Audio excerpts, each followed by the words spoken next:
सम्पूर्णमा नमस्कार। आज म फेरि शाखा अधिकृत द्वितीय पत्र अन्तर्गत एकाइ 2 संविधान र कानुनको 2.7 रहेको कानुनको शासन, लोकतान्त्रिक मूल्य र मान्यता, समावेशीकरण, समानुपातिक प्रतिनिधित्व र सकारात्मक विभेदको टपिक लिएर आएको छु। यसमा म पार्ट 1 अन्तर्गत कानुनको शासनको मात्र तपाईहरुलाई जानकारी दिनेछु वा यो बारे छलफल गर्नेछु। पार्ट 1 मा म कानुनको शासनको छलफल गर्नेछु भने पार्ट 2 मा लोकतान्त्रिक मूल्य र मान्यता र पार्ट 3 मा समावेशीकरण, समानुपातिक प्रतिनिधित्व र सकारात्मक विभेद हुन्छ। भिडियो लामो हुने भएकोले मैले 3 पार्टमा यो तपाईको टपिकलाई विभाजन गरेको छु। सबभन्दा पहिले लागौ कानुनको शासन भनेको के हो, त्यसको अवधारणा बुझ्नुतर्फ। कानुनको शासन, हामीले यो भन्दा पहिला कानुनको अर्थ, त्यसैगरी कानुन निर्माण प्रक्रिया, कानुनको स्रोतहरू पढेका थियौँ। तर कानुनको शासन, अब यो उसमा हामी हेरौँ, कानुनको शासन भनेको चाहिँ विधिको शासन हो। कानुनद्वारा, कानुनलाई सर्वोच्चतामा दिएर यदि शासकले चाहिँ शासन सञ्चालन गर्छ भने त्यसलाई हामी कानुनको शासन भन्छौँ। कानुनको शासन एक त्यस्तो तपाईको हो जसले चाहिँ निरङ्कुशता विरुद्ध व्यक्ति नभई विधिको सर्वोपरिता कायम गर्न खोज्दछ। यसले चाहिँ एउटा चाहिँ के भने व्यक्ति होइन, कानुन नै सर्वोच्च हो, नो पर्सन बट ल भन्छ। व्यक्ति होइन, कानुन नै सर्वोच्च हो भनेर यसले भन्ने गर्दछ।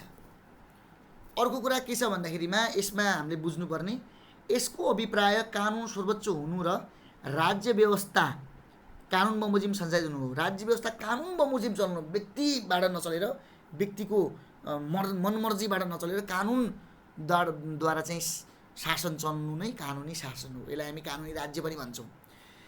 कानुनी राज्यको अर्को सिद्धान्त एउटा चाहिँ हामीले भने नो पर्सन बट ल भन्ने भन्यौँ। अर्को चाहिँ के भन्छ भने सुप्रिमेसी अफ ल भन्ने एउटा तपाईको अर्को सिद्धान्त छ।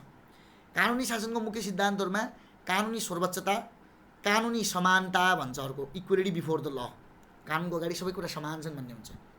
यो सिद्धान्त पनि कानुनको शासनमा रहेको हुन्छ। अर्को छ यो लोकतन्त्र, मानवाधिकार, सुशासन र संविधानवादको आधार स्तम्भ हो। कानुनको शासन भए पो लोकतन्त्र मजबुत होला, मानवाधिकार सुदृढ होला, सुशासन बलियो होला। सुशासन भएको हामी देख्लौँ। अरू संविधानवादको लक्षण देखिने भयो। कानुनको शासन नै छैन भने यो सबै कुरा हामी कल्पना गर्न सक्दैनौँ। त्यही भएर कानुन, यी सबै कुराको आधार स्तम्भ हो कानुनको शासन, जसले चाहिँ अराजकतावादी शासनलाई अस्वीकार गर्छ। कानुनको शासनले कानुनी शासनमा कानुनभन्दा माथि कोही छैन भन्ने चिन्तनले प्रेरित भई सबैलाई समान रूपमा कानुन लागू हुन्छ। कानुनभन्दा माथि कोही छैन भन्ने कुरालाई यसले चाहिँ मान्छ, अर्थात् सुप्रिमेसी अफ ल भन्छ। कानुन सबभन्दा सुप्रिम हो भन्छ। यसले निरङ्कुशता अन्त्य गर्दै लोकतन्त्रको अभ्यास र जनसर्वोच्चता सुनिश्चित गर्छ। यसले चाहिँ निरङ्कुशलाई अन्त्य गरेर लोकतन्त्रको अभ्यासलाई चाहिँ सुदृढ बनाउँछ र जनतालाई सर्वोच्च तुल्याउन पनि मद्दत गर्छ। अर्को, कानुनको शासनको अवधारणागत विकास हेर्ने हो भने चाहिँ प्राचीन ग्रिक सभ्यता, विशेष गरी अरस्तु र प्लेटोको विचारबाट सुरु भएको हो। यो चाहिँ 2500 वर्ष अगाडि चाहिँ ग्रिक जुन सभ्यता थियो, मानौँ तत्कालीन रोमन राज्य, सुरुवाती रोमन राज्यमा चाहिँ अरस्तु प्लेटोको विचारबाट चाहिँ कानुनको शासन, कानुनबाट शासन गर्नुपर्छ है भन्ने विचार त्यति बेलाबाट नै सुरु भयो। तर मध्यकालमा चाहिँ, मध्यकालसम्म चाहिँ बिचमा चाहिँ धेरै कुराहरू, मध्यकालमा चाहिँ झन् औपनिवेशिक राज्यहरू भयो, राजाहरूले वा शासकहरूले बढी अराजक शासन गर्न थाले। जब पुनर्जागरण आयो त्यसपछि यसमा सुधार भयो। पुनर्जागरणभन्दा अगाडिको कालमा चाहिँ अराजक शासन नै थियो। उनीहरूले कानुनको अपरिहार्यता आफ्नो कृतिहरू पोलिटिक्स र स्टेटमेन्ट्स एन्ड ल मार्फत प्रस्तुत गरेका थिए। पोलिटिक्स स्टेटमेन्ट्स अफ ल भनेको चाहिँ यो प्राचीन तपाईँको कानुनी किताबहरू, पोलिटिक्स सम्बन्धी किताबहरू जो अरस्तु र प्लेटोले लेखेका थिए। जो त्यस्तै रोमन चिन्तकहरू, विशेष गरी सिसेरोले पनि कानुन असल र समन्यायिक हुनुपर्ने विचार अघि सारे। सिसेरो, रोमन चिन्तक सिसेरोले पनि। मध्ययुगमा आउने भने चाहिँ मानव निर्मित कानुनले प्राकृतिक कानुनलाई टक्कर खाएमा प्राकृतिक कानुनलाई मान्यता दिने घोषणा सरी धारणा रहेको थियो। मध्ययुगमा चाहिँ के भयो भने मानवले बनाएको कानुनले प्राकृतिक कानुनसँग टक्कर खाएमा प्राकृतिक कानुनलाई मान्यता दिने धारणा रहेको थियो। मध्ययुगतिर। त्यसै गरी अब कानुनको शासनको कोसेढुङ्गा भनेको चाहिँ मेग्ना कार्टा नै हो। हामीले मेग्ना कार्टालाई मान्नै पर्छ।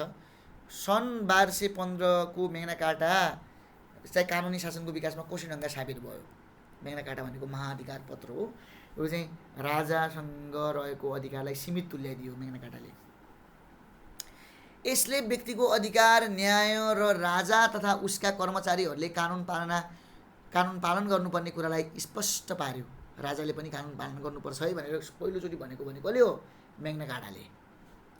त्यसै गरी यो कुरा बेलायतमै भएको हो। यो मेग्ना कार्टा पनि बेलायतमै जारी भएको हो भने अर्को चाहिँ बेलायतमै 1688 मा बिल अफ राइट्स भन्ने आयो।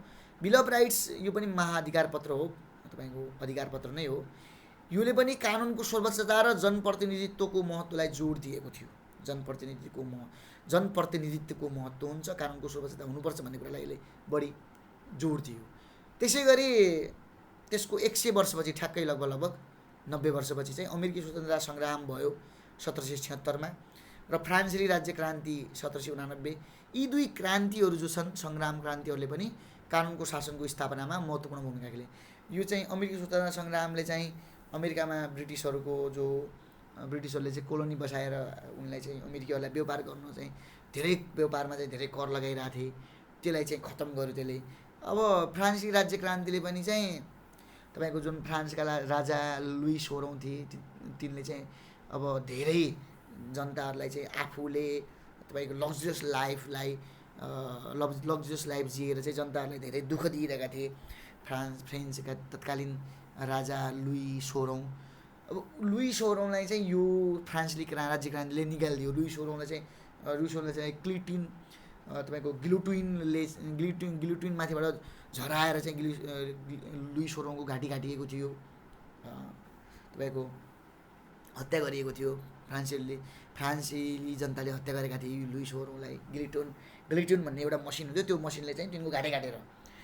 अर्को बेलायती कानुनविद, अब यसको चाहिँ एउटा कानुनी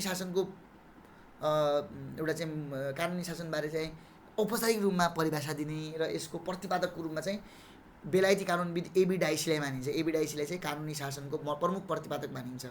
उनले चाहिँ सन् 1885 मा प्रकाशित an introduction to the law of constitution पुस्तकमा कानुनको सिद्धान्तलाई स्पष्ट रूपमा व्याख्या गरेका थिए।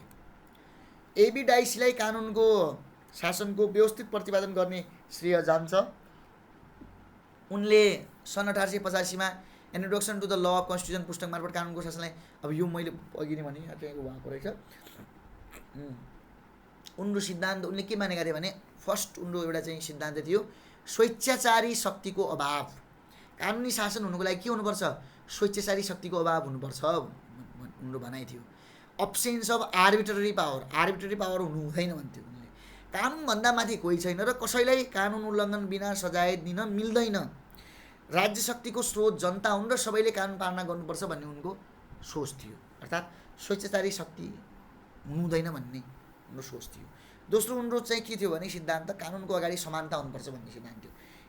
Equality before the law. सबै व्यक्तिहरू चाहे उनीहरूको पद वा स्थिति जे भए पनि समान रूपमा कानुनको अधीनमा हुन्छन्, कुनै विशेष व्यक्तिलाई कानुनमा छुट दिइँदैन भनेर भनेको छ। त्यसैले उनको अर्को सिद्धान्त थियो संविधान भनेको सामान्य कानुनको परिणाम हो भन्थ्यो उनी। Constitution as the outcome of the general ल।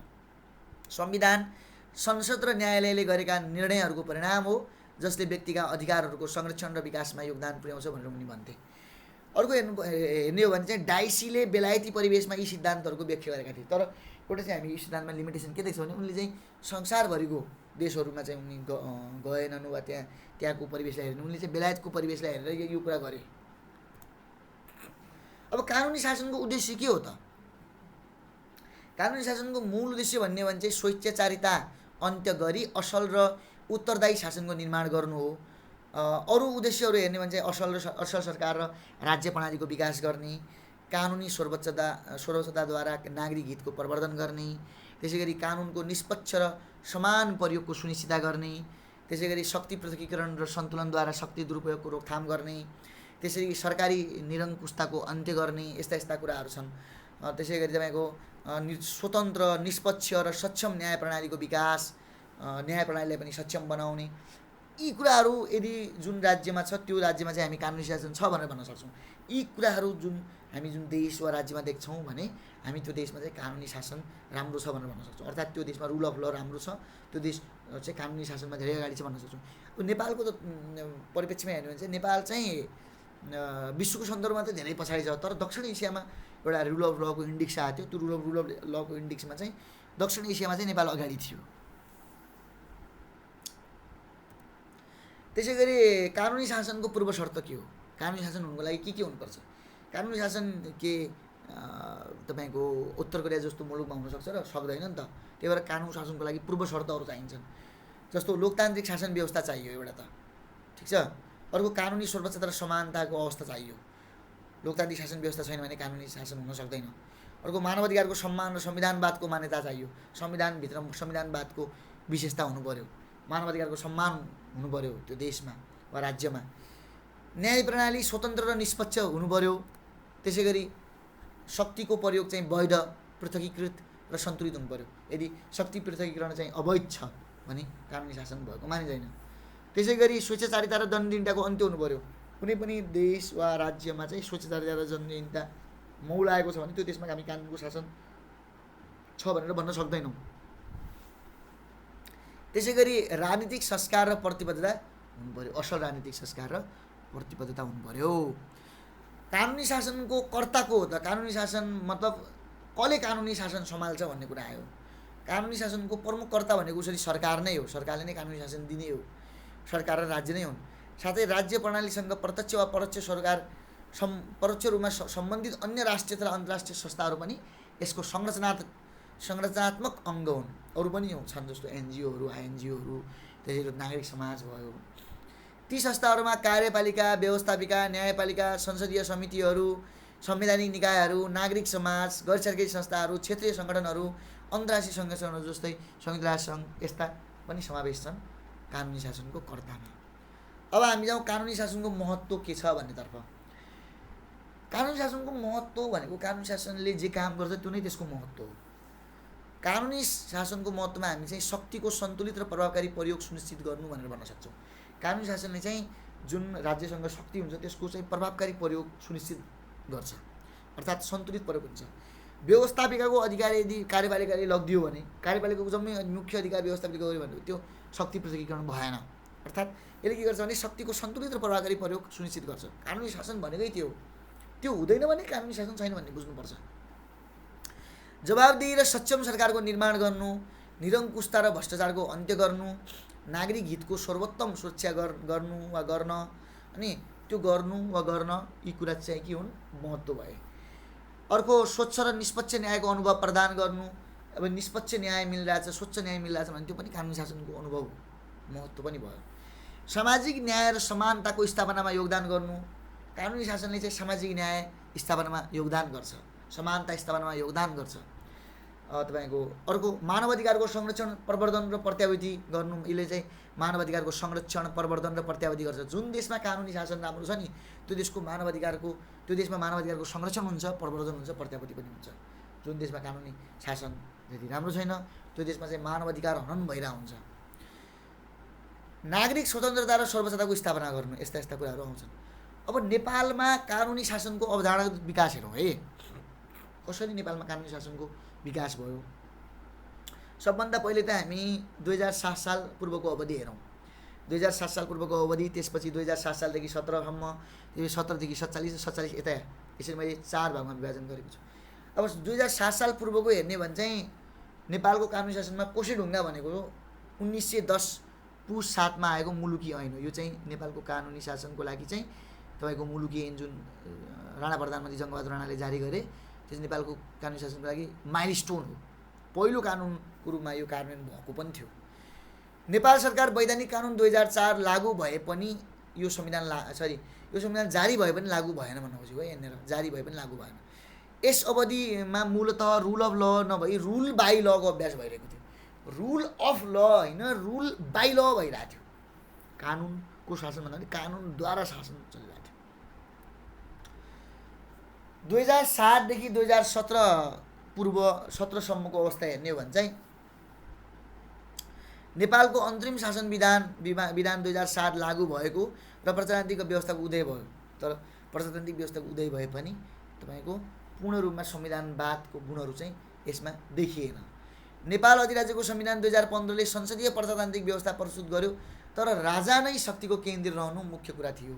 अब राजा नै शक्तिको केन्द्र रहेको अवस्थामा चाहिँ कानुनी शासन चाहिँ त्यति बलियो भएन। यस समयमा कानुनी शासनको विकास सीमित र सूक्ष्म रह्यो। अब कानुनी शासनको विकास कहिले भयो भने यहाँ गाउँमा पनि भएको छैन।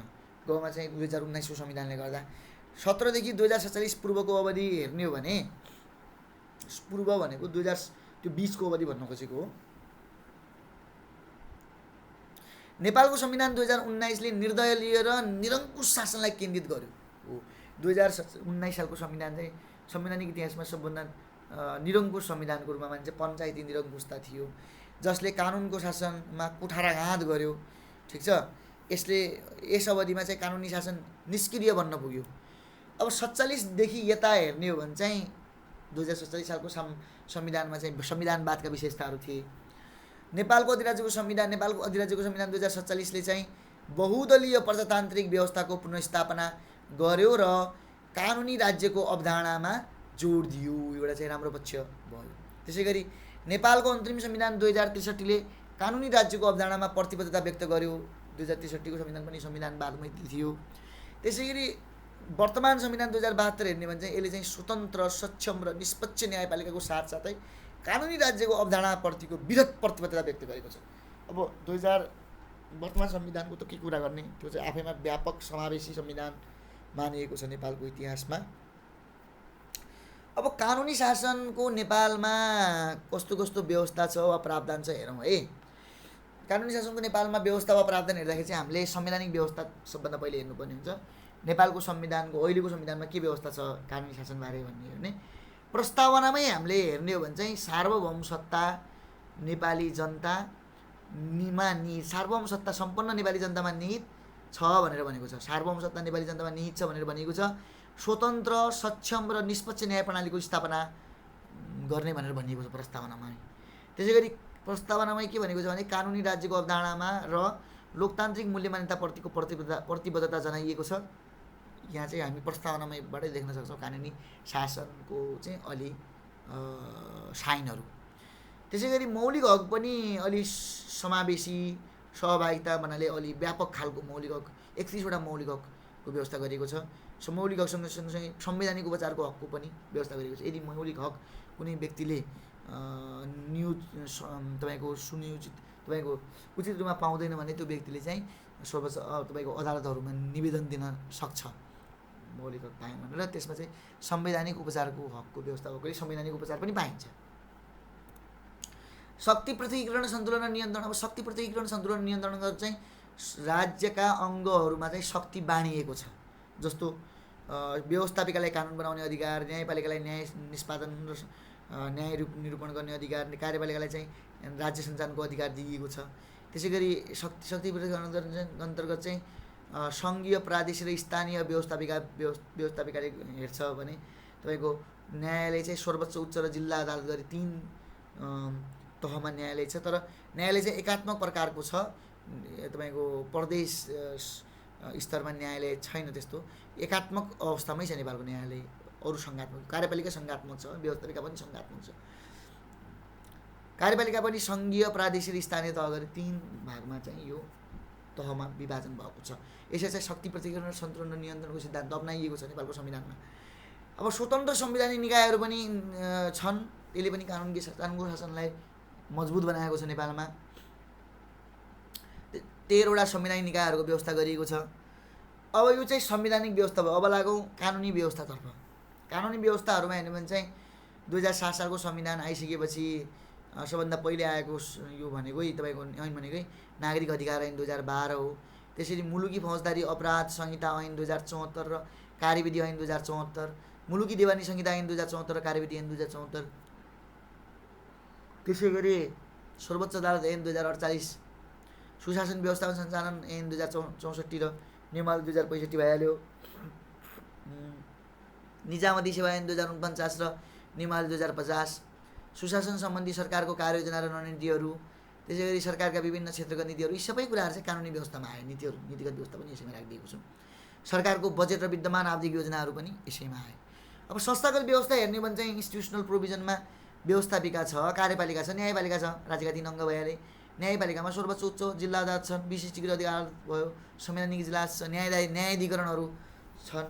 जस्तो राजस्व न्यायाधिकरण, मानव चाहिँ कसैलाई चाहिँ कोही बिजनेसम्यानलाई चाहिँ वा कम्पनीले चाहिँ मैले कर तिर्दाखेरि चाहिँ मलाई बढी कर तिराइयो सरकारले भनेर भन्छ भने राजस्व न्यायाधिकरणमा उसले चाहिँ निवेदन गर्न सक्छ। सरकारका सम्पूर्ण केन्द्रीयदेखि स्थानीय स्तरका निकायहरू यसैमा आउँछन्। गैर सरकारी संस्था र अन्तर्राष्ट्रिय संस्थाहरू यसैमा आउँछन् संस्थागत व्यवस्थामा। यसरी नेपालमा हेर्ने भने चाहिँ कानुनी शासनको र विधिको राज्यको चाहिँ संवैधानिक, कानुनी र संस्थागत व्यवस्थाहरू स्पष्ट रूपमा गरिएको छ। अब कानुनी राज्य वा नेपालको कानुनी शासनमा कस्ता कस्ता समस्याहरू रहेका छन् हेरौँ। सबभन्दा पहिले चाहिँ राजनीतिक नेतृत्वको कमजोर प्रतिबद्धता छ। नेताहरूको जिम्मेवारी र प्रतिबद्धतामा कमी छ। त्यसै गरी दोस्रो भनेको चाहिँ उच्च प्रशासक र राजनीतिज्ञमा उदासीनता छ। त्यति चाहिँ एक्टिभ छैन राजनेता वा राजनीतिज्ञ, उच्च प्रशासक। ब्युरोक्रेट्सहरू पनि उदासीन छन् नेपालको अवस्था देखेर नै। प्रशासक र राजनीतिज्ञहरूमा कामको प्रति ध्यान नदिएको अवस्था छ। अर्को, असल राजनीतिक संस्कारको कमी छ। राजनीति क्षेत्रमा राम्रो संस्कार आचरणको अभाव छ। दण्डहीनताको स्थिति छ। अपराधी र दुराचारकर्ताहरूलाई सजाय नपाउने स्थिति भयो नेपालमा, त्यस्तो स्थिति छ। मानव अधिकारको अवस्था प्रभावकारी नहुनु, मानव अधिकारको रक्षा र कानुनमा कमी छ। शक्तिको दुरुपयोग र भ्रष्टाचार छ। तपाईँको सरकारी निकायमा शक्ति दुरुपयोग र भ्रष्टाचारको प्रिभिलेन्स छ, बिगबिगी छ भन्न खोजेको। निष्पक्ष र स्वच्छ न्याय प्रणालीको पनि कमी छ। न्याय प्रणालीमा निष्पक्षता र पारदर्शिता नहुँदा समस्या उत्पन्न भएको स्थिति छ। अब समस्या समाधानको उपाय के हुन सक्छन्? फेरि समस्या समाधानको उपायहरूमा जस्तो के गर्नु पऱ्यो हामीले भने सरकारी नेतृत्वलाई कुशल बनाउनु पऱ्यो। कुशल सरकारी नेतृत्व र असल व्यवहारको प्रदर्शन गर्नु पऱ्यो। कानुनको शासनलाई सुदृढ बनाउनको लागि प्रभावकारी नेतृत्व र जिम्मेवारिता देखाउनुपर्छ भन्ने कुरा हो। अर्को चाहिँ कानुनको पालन र कार्यान्वयनमा ध्यान दिनु। कानुन र नियमहरूको पालन र कार्यान्वयन संस्कृतिलाई प्राथमिकता दिनुपर्छ। अर्को, नागरिक समाजको सक्रियता बढाउनु पऱ्यो। नागरिक समाजको रचनात्मक र सशक्त भूमिकालाई स्थापित गर्न आवश्यक छ। अर्को, दण्डहीनताको अन्त्य गर्नु पऱ्यो। कानुन र निर्णयहरूको प्रभावकारी कार्यान्वयन मार्फत दण्डहीनताको समाप्त गर्नुपर्छ। अर्को चाहिँ शक्ति पृथकीकरण र सन्तुलन। शक्तिको दुरुपयोग रोक्नका लागि त्यसको पृथकीकरण र सन्तुलित अभ्यासमा जोड दिनुपर्छ। अर्को, स्वच्छ प्रणालीको विकास, अनैतिक व्यवहारको रोकथाम गर्दै पारदर्शिता र स्वच्छता सुनिश्चित गर्नुपर्छ। यस्ता कुराहरू जो पनि पोजिटिभ कुराहरू नै हुने भयो यसमा। निष्पक्ष र सक्षम न्यायपालिकाको सुधार। न्यायपालिकामा प्रक्रियागत र प्रणालीगत सुधार गरेर स्वतन्त्रता र निष्पक्षता सुनिश्चित गर्नुपर्छ। यी कुराहरूबाट चाहिँ नेपालमा कानुनी शासन चाहिँ अझ बलियो हुन सक्छ। आजको लागि यति नै। म भोलि वा म केही बेरमा चाहिँ 1-2 घन्टापछि दोस्रो पार्ट 2 पनि हाल्नेछु। तपाईँहरूलाई मेरो भिडियो कस्तो लाग्यो यसमा तपाईँ आफ्नो विचार राख्नुहोला कमेन्ट सेक्सनमा। यस्तै तपाईँको शाखा अधिकृतको भिडियोहरू म आगामी दिनहरूमा हाल्दै गर्नेछु। अहिलेको लागि यति नै। तपाईँको दिन शुभ रहोस्। धन्यवाद।